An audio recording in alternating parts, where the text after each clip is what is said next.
हर हर महादेव दोस्तों, मैं कल्याण भगत स्वागत करता हूं आपका अम्बे कल्याण चैनल पर। दोस्तों, जैसा कि आप जानते हैं कि भगवान महादेव को देवों के देव महादेव कहा जाता है। इनकी शक्ति, इनकी ऊर्जा संसार के कण कण में व्याप्त है।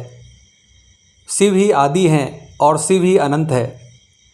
प्राचीन मान्यता के अनुसार जब यह संपूर्ण ब्रह्मांड खाली था, तब एक विशालकाय लिंग प्रकट हुआ जो अत्यंत तेजस्वी और भयंकर ऊर्जा से धधक रहा था।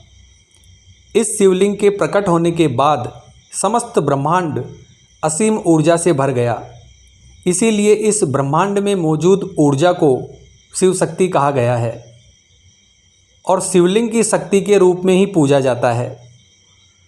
दोस्तों, भगवान शिव को भोलेनाथ भी कहा जाता है क्योंकि वह अपने भक्तों में किसी भी प्रकार का भेदभाव नहीं करते, चाहे वह गरीब हो या चाहे अमीर हो, दानव हो या देवता हो, मानव हो अथवा पशु हो।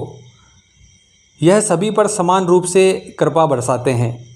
समस्त संसार के पशुओं के पालनहार शिवजी को पशुपतिनाथ भी कहा जाता है। दोस्तों, भगवान शिव को आदि गुरु भी कहा गया है। वो ही इस संसार के सबसे पहले गुरु हैं। उन्हीं से ज्ञान का उदय हुआ है और इस संसार को योग का ज्ञान भी स्वयं महादेव ने ही दिया है।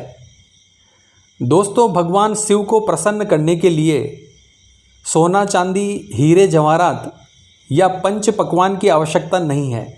वे तो सच्चे मन से चढ़ाए हुए एक बूंद जल से भी प्रसन्न हो जाते हैं। वैसे तो दोस्तों, भोलेनाथ बिना मांगे ही अपने भक्तों को सब कुछ दे देते हैं, लेकिन प्राचीन हमारे जो ग्रंथ हैं उनमें कुछ ऐसे लक्षणों के बारे में बताया गया है। अगर यह लक्षण किसी व्यक्ति में होते हैं तो उन पर महादेव की कृपा सदैव बनी रहती है। ऐसे लोगों की भगवान शिव सदैव रक्षा करते हैं। महाकाल के प्रिय भगत का मृत्यु भी कुछ नहीं बिगाड़ सकती। इसके प्रमाण हमें कई ऐसे प्राचीन ग्रंथ हैं जिनमें मिलते हैं। भले ही भगवान शिव के जो भगत हैं उनका शुरुआती जीवन कठिनाइयों और परेशानियों से भरा रहता है, परंतु यह उस भगत की भक्ति की परीक्षा होती है। अंत में वह महाकाल की कृपा से इन सभी परेशानियों से मुक्ति प्राप्त करता है और अपनी मंजिल की तरफ बढ़ने लगता है। दोस्तों, अगर आप भी महाकाल के भगत हैं और आपके जीवन में दुख है तो आपको कभी हार नहीं माननी है। आपको भगवान शिव पर श्रद्धा और पूरा विश्वास रखना है। वह आपकी मनोकामना अवश्य पूरी करेंगे। तो दोस्तों, आज की वीडियो में हम आपको ऐसे लक्षणों के बारे में बताएंगे। अगर किसी व्यक्ति में ये लक्षण दिखाई देते हैं तो समझ जाइए महाकाल का आशीर्वाद उसे प्राप्त है। भगवान शिव का हाथ उसके सर पर है और वह जीवन में आने वाली हर मुश्किल का सामना करके सफल जरूर होगा। तो आइए जानते हैं कि भगवान शिव की कृपा पात्र व्यक्ति कैसा होता है। दोस्तों, महादेव की कृपा के पात्र व्यक्ति साधारण जीवन जीना पसंद करते हैं। वह लोभ, लालच, अहंकार ऐसे दुर्गुणों से दूर रहते हैं। महादेव की कृपा पात्र व्यक्ति तेजस्वी आँखों वाला होता है। इनकी आँखें बड़ी बड़ी होती हैं और काले और गहरे रंग की होती है। वह सभी को समान दृष्टि से देखने वाला और पशु प्रेमी होता है। महाकाल का भगत कभी भी किसी पशु को कष्ट नहीं देता है और उनसे प्रेम करने वाला होता है। साथ ही कभी कभी यह अत्यंत क्रोधी स्वभाव वाले होते हैं। जब किसी के साथ गलत होता है या इनका कोई अपमान करता है या उनके कार्य में जानबूझकर बाधा उत्पन्न करने की कोशिश की जाती है तो इन्हें बहुत ही ज़्यादा क्रोध आता है, परंतु इनका क्रोध उतना ही जल्दी शांत हो जाता है।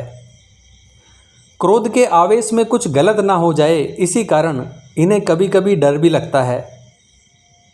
क्रोध आने के बाद यह दूसरों से ज़्यादा स्वयं को ही कष्ट देते हैं।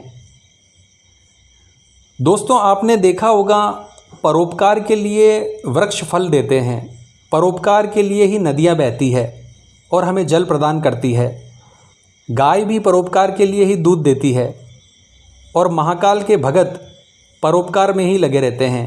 यह सदा दूसरों की सहायता के लिए तत्पर रहते हैं, दूसरों को सुख देने के लिए ही परिश्रम करते रहते हैं।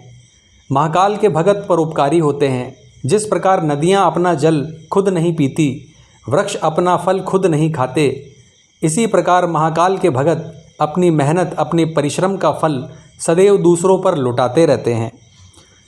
यह लोग दान पुण्य करने में तत्पर रहते हैं, अपनी मेहनत की कमाई से दूसरों का पेट भरते हैं। जिस प्रकार से वृक्ष पर फल आने से वह झुकता है, पानी से भरे बादल आकाश में नीचे की तरफ आते हैं, और महाकाल के भगत धन संपत्ति ऐश्वर्य सम्मान पाकर भी कभी भी अहंकारी नहीं बनते, सदैव विनम्रता से ही सभी के साथ पेश आते हैं। जिनके सिर पर महाकाल का हाथ होता है, आशीर्वाद होता है, ऐसे लोग कभी दूसरों को चोट नहीं पहुंचाते, सभी को मान सम्मान देते हैं। दोस्तों, संसार के सभी प्रकार के पशु मानव अपने स्वार्थ के लिए जीते हैं, परंतु भगवान शिव के भगत केवल दूसरों के लिए जीते हैं और दूसरों के हित के ही कार्य करते हैं। तो दोस्तों, यह थे भगवान शिव के भगत के लक्षण। अगर आपके अंदर ऐसे लक्षण हैं तो हमें कमेंट में ज़रूर बताएं। अगर महाकाल के आप भगत हैं तो कमेंट बॉक्स में हर हर महादेव ज़रूर लिखें। अगर आपको वीडियो पसंद आया है तो लाइक करें, कमेंट करें और शेयर करें। तो मिलते हैं दोस्तों अगली वीडियो के माध्यम से। जय मां अम्बे, जय श्री कल्याण।